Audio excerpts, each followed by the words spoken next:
So as you can see, our panelists have covered a very broad range of topics just now.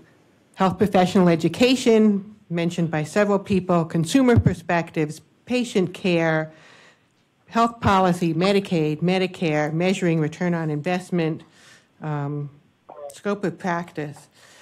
So I want to go around again and bring us back to the theme for this session, which is research, and see if people can speak a little bit to the gaps in research on either the benefits and costs of integration or research needed to drive policy and funding changes, and how can we address these gaps? So why don't we start again with Hugh? Well, again, I think we've heard from some of the strongest programs today, and at the same time, I think there still are gaps, and I think that's what Wendy's getting at, which is we're on the verge of that tipping point, but how can we get there? In our center, we're lucky we have this collaboration with HRSA and with UMass and with Harvard, and our Harvard team tried to actually do a systematic review of the impact of oral health training for primary care clinicians and looking at it clinically. And, they started off with 2,700 articles and got down to 12. And that was, sort of a scary thought. And when they got down to those 12 articles, 40% were using self-reporting. So then they were down to 7 articles that track some kind of outcome by checklists embedded in electronic health records or well-child forms or chart audits. So I think what comes up a lot is we're making progress. I agree with Wendy. I mean, you go back 15 years, we didn't even have the study in the first place. We didn't have the project in the first place. I think the likes of Qualis and the work that they've done around workflow that's mentioned in your paper, the HRSA project that Dr. Jasko was mentioning, More Care is another program that's doing rural health. I'm not even sure we've talked about the perinatal and infant oral health quality improvement, the POCI grants. A lot of them, though, however, continue to kind of have process measures. And what else are we going to do when you have a grant for 1 year or 3 years or sometimes even 5 years? It's impressive to hear today the IMB program that's had 20 years, and then you start to see the meaningful outcome of caries rates going down. But that takes 20 years to prove. So we have to decide, are we going to be okay with process measures, or do we want more meaningful measures? And if we want more meaningful measures, then we need to change how we fund a project. Funding it for 1 year or 3 years is not going to be enough. So again, I think we're going to have to take a look at how we fund. Right now, we're trying to create a tool that can be used in a clinical setting that you could go in and say, okay, well, here are the process measures that would be meaningful. And in some cases, I mean, if we've already proved that fluoride varnish reduces caries and you're increasing your fluoride varnish rates, to some degree you can infer that you're decreasing the caries rates, but, we still have to be careful with that inference. So this tool will have an ability to go into an FQHC or a private practice, show some of the process measures, and show what would ultimately be the better outcome measure.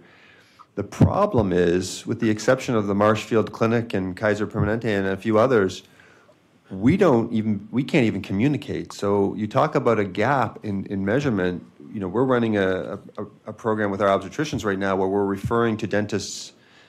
Again, it's not a closed system, so it's around the city.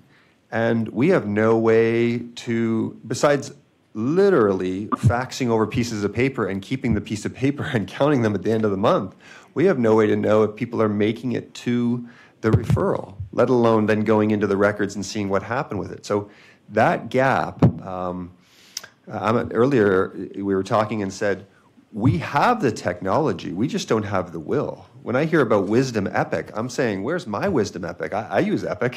Why aren't we using that to close that gap? So there's a couple of gaps to get us started. Mm-hmm.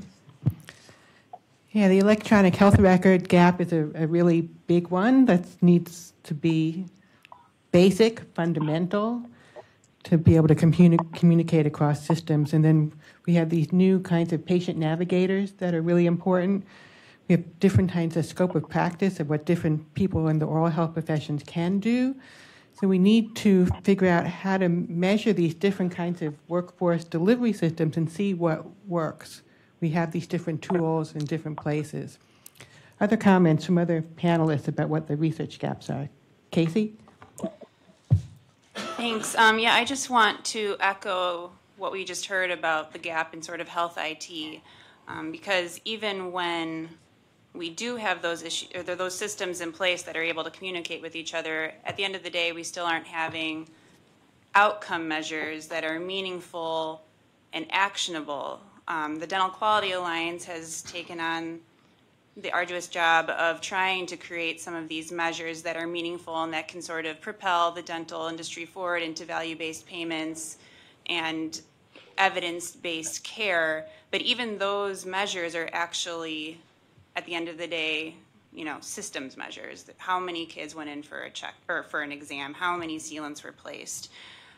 I do want to just highlight for you all, and then also for the record, that ICHOM, the International Consortium for Health Outcomes Measurement, will be releasing an oral health outcomes measurement guide relatively soon. I don't know the exact date, but those measures are, I think, a good combination of systems measures that clinicians are familiar with and comfortable with, but then they start bringing in those outcome measures that patients are really going to care about. And the issue that I see in front of us as those roll out is actually getting dentists, particularly those dentists that still work or continue to work as they should in a private practice setting that doesn't necessarily communicate with others, either on the medical side or even in group dental practices. I don't see an incentive built in for them to start using those outcome measures in their practice when they aren't sort of held to global payments or even capitated payments in any sort of meaningful way.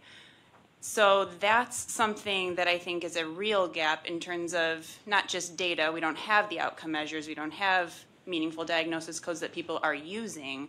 But then also, once those are defined, our real gap is a meaningful way to collect and use those measures. So that's something I'd like to see us think about a bit more in the research community. How can we actually get folks to implement those? And I know we'll get to it in a bit, but I think that's another area where Medicare and Medicaid are really going to play an important role. Mm-hmm.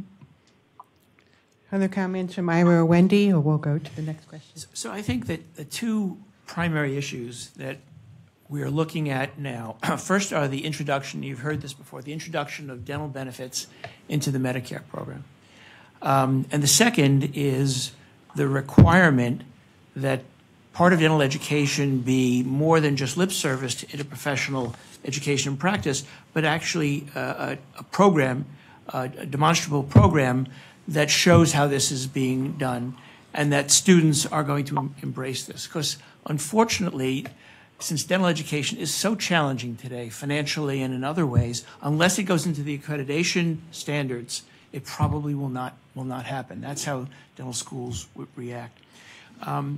And in thinking about the Medicare, the introduction of dental benefits into the Medicare program, there really are three components to that. The first is you have to ask the question about logistics. How expensive is it to actually introduce this? Is it sustainable beyond just, let's say, the 3-year period that's funded by an outside agency? And can this really sustain itself?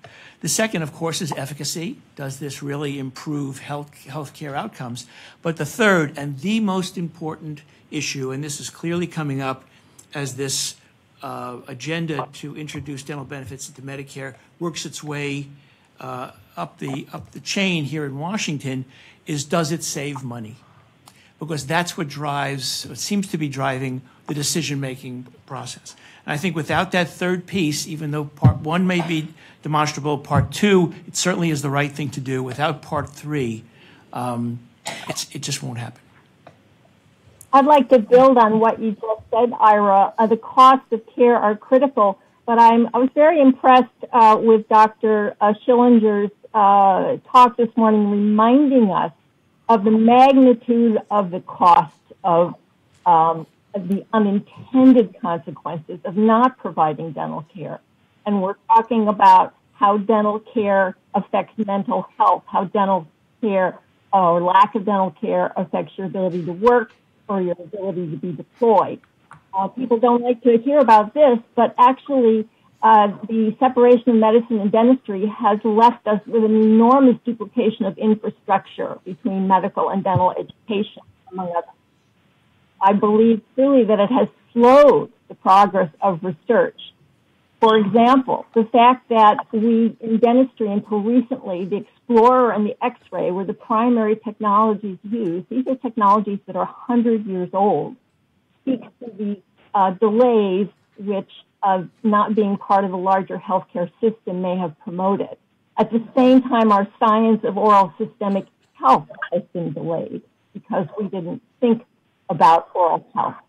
I also noticed that we have ethical and, we need a background paper similar to the paper that's been created for this conference that actually looks at the costs in this broader sense of the unintended consequences and the larger costs of failing to integrate oral health, and includes the ethical and legal and social dimensions, just as we studied those things for the Human Genome Project.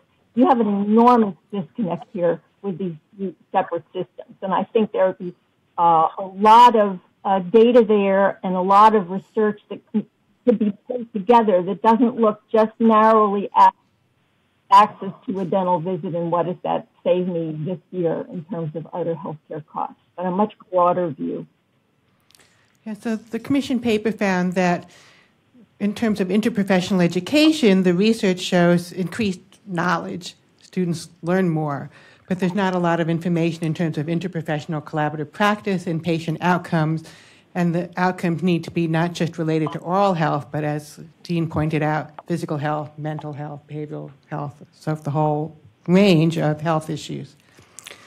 So the next question is, how can we make integration stand out as a worthwhile endeavor among a number of competing priorities for accreditors? And Ira mentioned how accreditation is so important to drive change in dental education, educators, and leaders, including policymakers who are going to be making these decisions about Medicare and Medicaid. So how do we move this forward, make it important to everybody? Wendy, do you want to start on that? Yeah. I'll start it. Well, I'll just continue from the points I made before that the consequences in failing to integrate are much deeper and more systemic and broad, widespread than people appreciate. That's part of your burning platform. I see this is the burning platform question, and people have brought up today many points around disparities, around failure to access health care, obvious public health benefits, and cost to the system. But there are a couple of other things that have not come up today. So, for example, one of the consequences of dentistry being rather isolated is that I'm not sure they're really ready to participate in some of the major changes in medicine. And I'm talking now about the advance of science, genomics, metabolomics, proteomics, personalized healthcare, precision healthcare. We have a revolution on our hands. We are going to have a very, very much more complexified healthcare decision-making process for individual patients, a more complex view of health and of the research that has to undergo any intervention. And I know that this is barely mainstream yet. Well, it's not mainstream at all yet, this implementation of this into medicine, although I did notice that the Mayo Clinic is now offering 23andMe type genetic profiles at a discount for the holidays. So the most entrepreneurial of our healthcare systems are seeing where medicine is going. The Cleveland Clinic has opened up a whole new center for functional medicine, and they are taking a broader view, including complementary and alternative medicine. So there are many things in which dentistry is not participating and risks marginalization by view of being left out of some of these other areas. And I will tell you, as a consumer of complementary and alternative medicine myself, that's another place where dentistry is missing. The first thing that I was told when I went to my UCSF-trained family practitioner was, get rid of the fluoride, and have you taken the amalgams out of your teeth yet? So dentistry needs to be there because there is science that needs to be brought to bear because some practices are, some questionable practices are being promulgated. So these are just additional things. We have new research in Alzheimer's disease that points out that you have evidence of herpes labialis, of P. gingivalis, and other oral health pathogens, as well as mercury and the amyloid plaques of patients with Alzheimer's disease. Where are we? Are we out there with those researchers? Are we participating? So I think that this speaks to the profession, and it speaks to the academic dental institutions, and it speaks to the practicing dentists as why dentistry needs to be included. And it's part of my burning platform. Another part of my burning platform is ethics. And we talked today or earlier about the ethical care and the Kaiser system. That's one of their top priorities. If you look at all of the generally accepted principles of ethics, beneficence, non-maleficence, and informed care, informed decision-making, a failure to have informed patients about oral health, the lack of oral health literacy in our system violates every one of those. And I want to ask our lawyer, are there legal challenges to the system that patients can bring by virtue of not having been informed of the importance of oral health care, for example, in the management of their diabetes? So I'll just turn it over to my colleagues. Okay, in the few minutes left for the panel, would you like to add to those comments about what we can do to make integration an important priority? I think that we're in an inflection point. I think I know the dental profession is changing. The concept of fee for practice, I doubt will exist in any significant way within 30 years. Corporate dentistry, which is an opportunity that and a challenge for the profession, I think offers some new opportunities for introduction of some of these concepts, sometimes for the right reason, sometimes for the wrong. I think there are barriers to this. We're not naive. But on the other hand, I think those barriers are clearly surmountable. They have been on the other side of the equation, and I think they can be here. Just one last thought. In trying to think about how you would introduce a program like this nationally, we actually did a review of the law, of the state law that governs dental practice in all 50 states. And 25 of the states had a very broad definition of what is dental practice. Other 25 had a very narrow definition, which clearly indicates there are opportunities in selective places where this will not become a legislative or an issue for the profession. Casey? In terms of what might help make oral health important and integration important, just from a pure policy perspective, when I look at major reforms that have impacted large populations in the last 25 years, two issues were front and center. One was, as my colleagues have already said, making the cost argument that it was worth the cost because that would ultimately save dollars. But I think one other very important issue that I haven't heard a whole lot about, at least this afternoon, is the storytelling aspect of why it is important. And just as somebody that works in the policy world, I don't think that's something we can take lightly. So in Maryland, for example, they just passed the addition of a formal adult Medicaid dental benefit to their program. And when I spoke to some of the insiders as to how they accomplished that, because that's actually a state we've been working with for a long time, and obviously when you talk about kids in Maryland, that's the catalyst state in terms of expanding access and coverage. So when I spoke to some of these individuals that really worked on this issue, they said, ultimately, at the end of the day, all the emergency department room savings studies, all of the different diabetes studies, all of that was nice, it was important, but what actually drove the legislators to make the change was we had one Democrat, one Republican, and both of them were actually impacted by oral health on a personal level. So I believe one of them had a brother who had pain and ended up going into the emergency department, and it turned into an inpatient hospital stay because the pain was obviously an infection that spread to the rest of his body, and it was a huge mess that cost a lot of money in the end, and he went through a lot more trauma than was necessary if he had had access through an adult Medicaid dental benefit. And then the other individual, it was something more personal that I'm not remembering right now, but the short story is that those personal stories are what sometimes actually influence policymakers to pay attention to us.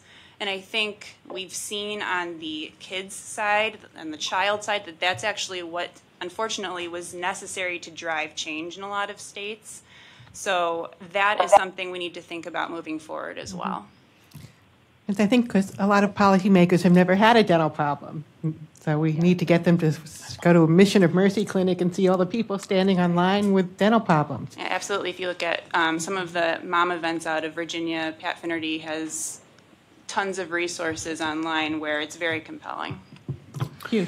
I think Cassie's right. Every year I take a handful of medical students down to the house, Beacon Hill in Boston, and we meet with legislators. We have an oral health caucus in Massachusetts, which is an incredible thing.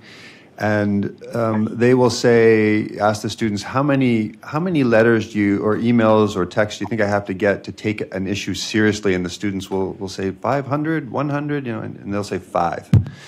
5 stories, that's all it takes for them to say, we got to start passing some legislation around this, because if 5 people take the time to write something, that's a big deal. And think about this. So Diamante driver died, which was a tragedy, and then in 2013 in the Journal of Endodontics, we have this hospital study of over an 8-year span, 66 adults dying. Now, we don't know the names of one of those adults. We spent, $1 billion during that time in hospitals on dental abscesses, and 66 people died, and that didn't move the needle. So I think Cassie is right. I mean, if we knew those 66 names and we knew those stories, then maybe that would have an impact. I think, Ira said it a minute ago, and we have to keep following the money. It is interesting to sit here and think about Marshfield and Kaiser and United Concordia and that they're doing it. So when they have a global payment system, or when you look at an ACO, you look at quality markers, that gets us going in the right direction. As a family doctor, I constantly think about my adult patients versus my pediatric patients. We tend to the oral health of our pediatric patients because we get paid for fluoride varnish. Now, besides putting varnish on, like IMB, we talk about the mouth and we make referrals, but for our adult patients, we do nothing. If tomorrow there was $15 to ask them about their mouth, we'd jump over hurdles to do that. And then lastly, I just think we need better coordination. In the document that Dr. Jasko mentioned earlier, IOM1, the IOM Advance of Oral Health in America, I believe they called for an oral health initiative leader. I think back in 2003, in the call to action, there was also we have all these agencies, Health and Human Services and HRSA and the American Academy of Pediatrics, my own family physician. Everyone's doing their own thing, but who is coordinating that effort? If we really want to have impact, we come to meetings like this and we hear all the wonderful projects, but then we go away and where is that central coordinating? Maybe it's going to be here. Maybe this is the group that's going to do it, but we need more coordination. Great. Thank you very much. So now time to open up for questions, first from the round table, and then we'll take questions from the audience. So questions from the round table for our panelists. Linda. So I asked a question earlier from my own perspective, but I just feel myself channeling Cindy Brock. So I'm just hanging here with me because she's going to make a comment. And the comment is about the value of health literacy driving integration is that it simplifies the patient experience. Patients are going to love this because that helps them navigate the whole system of care that is a mess. And so I think there are definitely measures that represent the patient experience beyond satisfaction, for example. There are vehicles like the patient portal that could be used to help patients understand their whole experience and the value of it if they have an opportunity to have that kind of experience. And so, and there are a lot of other opportunities to bring in health literacy practices, making an organization health literate. It seems to me what we need is to have a pilot project that can demonstrate, that can bring those things together, look at it from the patient's perspective, and ask them if this is, in fact, simplifying, if a simplified system of care that combines both mental and primary care, let's say, is giving them more satisfaction, if it's helping them feel more confident in their care, if it's helping them understand what's happening to them in their care, that then you'll have the opportunity to see where the real value lies, and I think the real value is going to lie with the patient.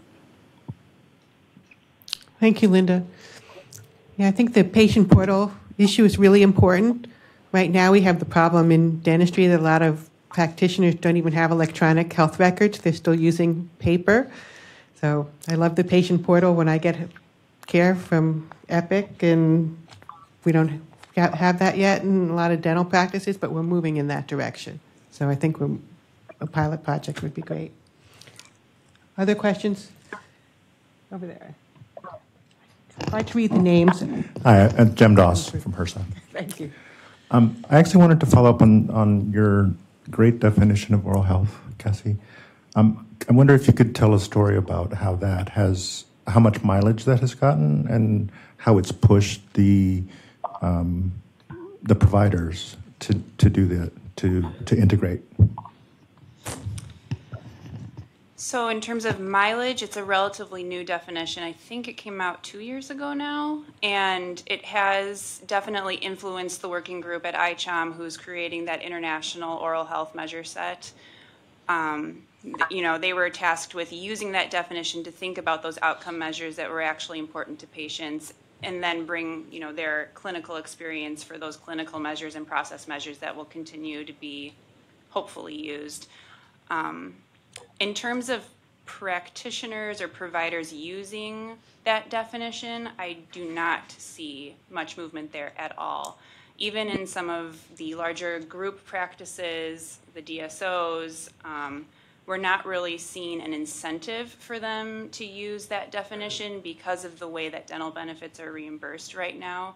They're not reimbursed based on outcomes for patients. Now, I think probably the Kaiser Permanentes of the world, certainly perhaps Marshfield and Health Partners, that might be different for them. But, as Hugh said, we have all these individual projects that are happening that are great. And for whatever reason, now this is me speaking, for whatever reason, they're not compelling enough for a systems-wide change. And so I think that's something that we need to think about when we think about implementing these outcome measures in the context of that new definition. Okay. Dan at the end.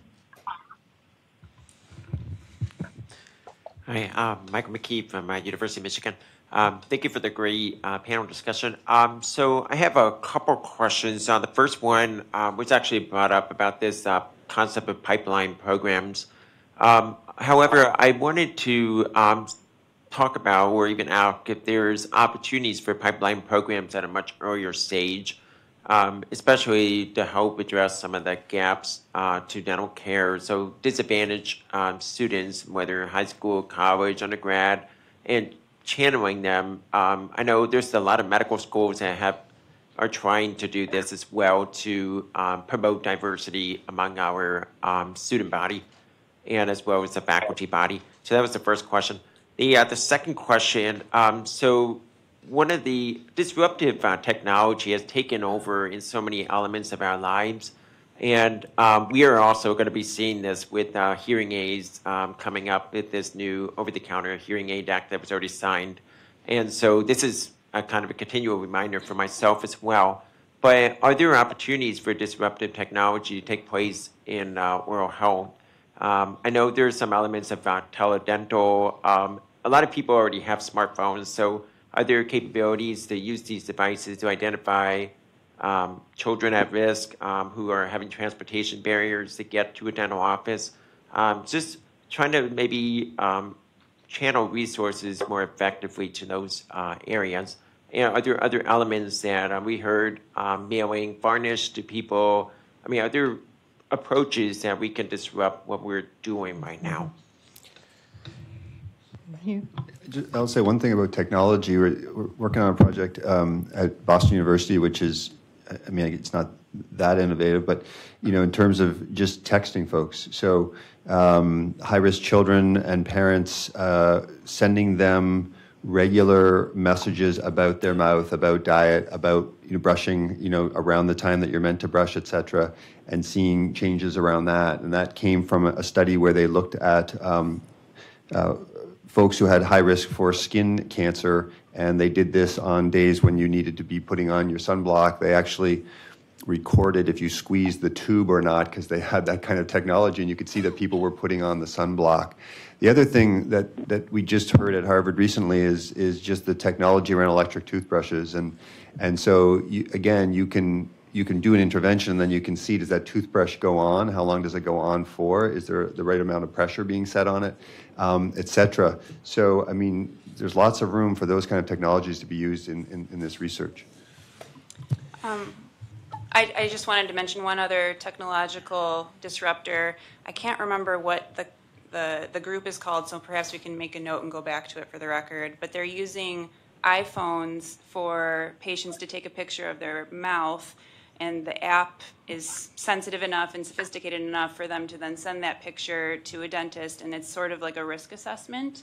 And then, recommended treatment goes on from there. And I just heard of, do you know the whole concept of teledentistry. It is teledentistry, telehealth. but it's trying to target specifically low-income individuals, because we know that they often have an iPhone, but they're not necessarily able to access services in a dental office. So it's trying to sort of bridge that gap and meet the patient where they're at. And we haven't talked about telehealth or teledentistry today, but that's another avenue in the future where we can have integration and coordination and communication across professions. The issue of teledentistry actually is, it has been written about. In the United States, probably the person who's heading this is Paul Glassman at the University of Pacific, but really the best work is coming out of Australia. And they've shown, I think, with some really well-done studies, that it works well in long-term care facilities. It works well for distribution of resources for children, and also for specialty care, which is where the distances in Australia make, let's say, for example, the availability of an oral pathologist very challenging in some of the more remote areas. So if there's a fairly extensive literature, and most of it, good stuff anyway, is coming out of Australia.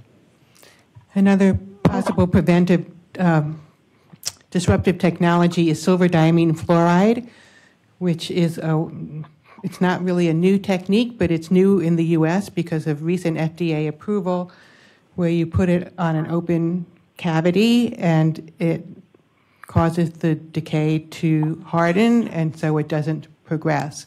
It doesn't involve drilling or anesthesia or anything. It's very easy to do. Okay. With regard to the pipeline program, might I just respond to the gentleman? Most of us in the dental and medical schools have outreach programs to bring in underrepresented minorities. And some of these programs, such as the one that we have that's funded by RWJ at the University of Washington, does put medical and dental students together. But I think we miss an opportunity here when we bring these underrepresented minority students together to really, promote the notion of interprofessional care. I mean, we focus so much on the individual professional roles and the identities that go with them. But I've long wanted to take a cohort of students from the very, very beginning and mix them all up together and frame them together. And, we'd have a very different kind of student at the end. But I think that you could put a number of these important pipeline paradigms together including underrepresented minority students, but also the opportunity to expose these students to a breadth of a richness that the integration experience. Thank you. Okay, moving to the next question, Jennifer. I'm Jennifer Dillahay with the Arkansas Department of Health.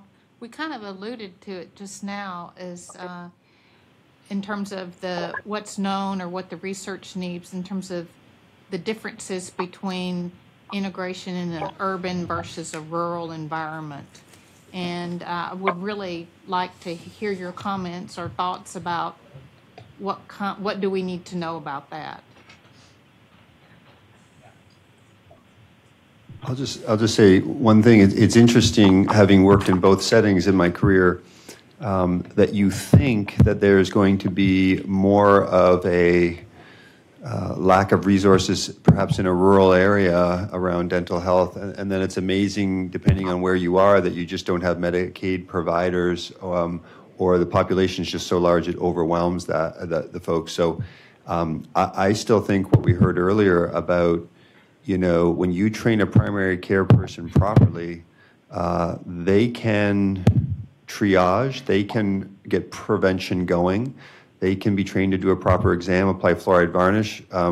There's already a project in, I want to say, Wisconsin, of family physicians applying silver diamine fluoride, and they're having great success with that. So, and then with teledentistry, as we mentioned, I worked in the prison system for years, and we did telemedicine for everything. The dermatologist did the consult from Boston when we were in Western Mass, and along came the camera, and we could do that. So I think in rural settings, the More Care project is really trying to look at that. They are really trying to look at how do you get that workflow just right so that we don't overwhelm the primary care team. From the moment you come in, what's the role of the medical assistant versus the person that greets the patient versus the physician, et cetera, so that it's not a burdensome process. And I think Qualis and More Care is slowly getting that right. We have a rural track for training dental students to go out into rural areas, and that's the RIDE program. And one of the things that we consider is a base for that student's education is that they may, in fact, be alone in the dental office and not have access to a physician, for example. So even as you train the primary care docs more in some of the oral health assessment and interventions, we work with the dental students to make sure they're a little bit more aware of the systemic health issues. They get a lot of training in CPR and other, medical screening in areas because of the fact that they are isolated. So I think rural areas really point the importance of having better cross training, but also to better collaboration. Because if there's one dentist and a few physicians in the community, I think it opens up the opportunity for better collaboration. And some of our best partnerships are actually in the smaller rural communities. Okay. Are there any other questions from the roundtable members? Can I also just add a comment?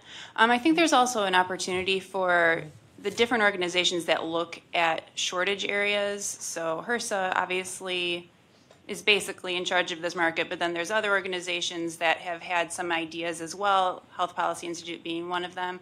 I think there's an opportunity for us to perhaps in the near future come together and try to come to a more consistent definition of a shortage area. And I think that's really going to sort of peg on the need to better measure what we mean by access.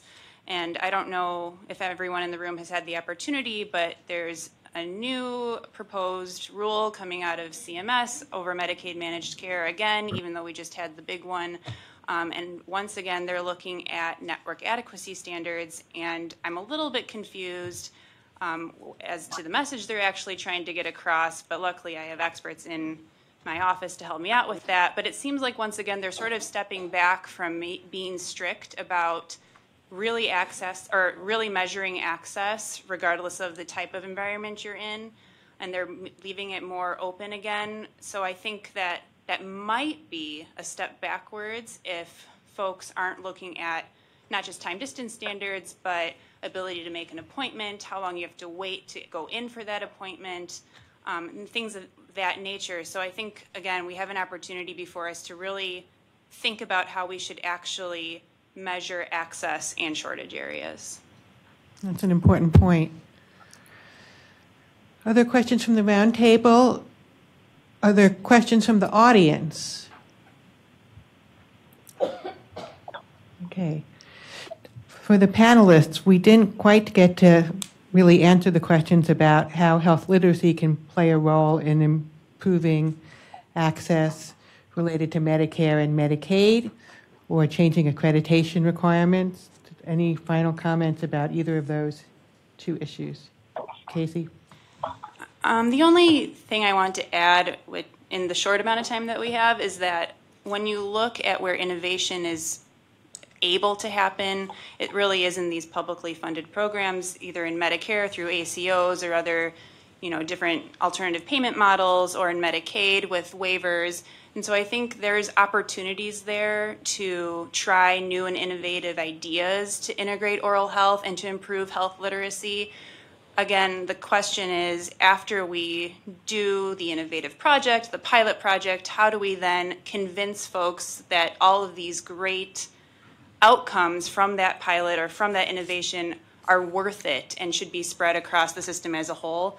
I feel like that's the big piece that we haven't answered yet, is why does this society continue to treat oral health like it really is a commodity and can be interchanged with other goods, as opposed to actual health where, if I had a cut in my arm, I'd go to the hospital, nobody would question whether or not I needed that fixed. But if I have a toothache, I go to the hospital and they give me a pain prescription and an antibiotic, and then I go on my way. So, yeah. Cassie, I think that if patients and physicians and other members of society actually understood the consequences of not having oral health, they would feel very differently about it. And I can, the example was brought up of a patient who had oral cancer, and that could be missed. I watched the whole presentation from our head and neck oncologist on oral lesions and what they turned into. Physicians are very fear-driven. We're very afraid of missing something important. And so I think that that's one of the reasons that oral health has not progressed further, is because we haven't really explicated the depth of the consequences, and in part because we haven't studied them. I'd just make a comment about accreditation requirements. We do not need new accreditation requirements to move things forward. You could have a pipeline project of a dozen medical and dental schools looking at integration and bidirectional integration. You do not need a new accreditation standard to do that. But if you did that, you would probably have a new accreditation standard within a decade, the same way that we now have IPE accreditation standards, and we have community-based education standards. In medicine, it doesn't really matter. You already have dental diseases are listed on the U.S. MLE exams. It hasn't done anything. So I go back to the importance of actually some large, well-measured, well-controlled, and well-studied education projects among the medical and dental and other health professional schools that would be well-measured, and that could actually bring about additional changes in accreditation, but you do not need them now to get going. I just, Wendy said, if patients knew the effect of their mouth on the rest of their health, that would move things. I think if anyone knows that, it's our Medicare patients. I mean, they aren't getting oral health care. And I work in a setting now with people with significant mental health disease and addictions. And when they get to be 65, if they don't already have dentures, they're not getting them. And most of my patients do not have teeth. And so then the rest of their life is this nutritional challenge, this self-worth challenge, self-esteem challenge, et cetera. That's overwhelming. So, that may not be evidence-based. It's certainly story-based. Earlier, Dr. Schilling said that access won't get us far without oral health literacy. And I think that's true for prevention. But I think when we think of the people who already have disease, oral health literacy of patients won't get us far without access. I mean, again, if you can't get dentures, I can talk to my patients all I want about taking care of their mouth, but they need to be able to eat. And so at that point, you know, access comes up there next to oral health literacy. So I think we have to think about that. I would say, you know, we've talked about public health literacy, oral health literacy for patients. We've talked about, you know, the medical oral health literacy, and I think there's the political oral health literacy. People have said earlier today, Dr. Jaskow, Meg Booth, talked about, you know, we've got to get these policymakers to understand this. I think if you had those stories of people with Medicare and how disastrous their lives become, that would certainly move us towards the Medicare benefit, and not just for diabetic patients. And I think everyone in this room probably knows someone with a good story, so hopefully you'll share those stories with us. Linda. One more. I wanted to follow up on Cassandra on what you said. A couple of things you said. I really appreciated the ideas you had about potential projects, research projects. Earlier you mentioned value-based care. Do you see a way to put those two things together so that the difference would be a difference that really makes a difference? Basically, are you asking me, is there a place for value-based care in dentistry, or? Yeah, in a value-based care model where you're supposed to keep somebody healthy, is there a role then for the integration in that kind of a system? Would it be easier to make the case, I guess is the question, in a value-based care approach? I think so. We've heard several times today that really to be a preventive healthcare system and to maintain someone's health, you really need a team on that, you know, in terms of primary care. And I think if we really are serious about keeping the whole body healthy, then certainly a dentist needs to be part of that team, or some other sort of oral health provider. So again, I echo what you're saying. I think we need a large pilot or a large project measuring sort of the ROI of these teams so that we can start to see the value of integrating dental care into just regular primary care. I'd love to see a day where we don't have to keep separating the two when we talk about it, because like somebody said earlier, most general practitioner dentists and pediatric dentists do see themselves as primary care providers, and we need physicians to also acknowledge them in that way. And I think the best way to do that is to have them work as a team rather than separately. And we'll need a team of researchers to do that and look at all of the different questions and ramifications. So I want to thank our panelists very much, and the roundtable and our audience for their attention this afternoon.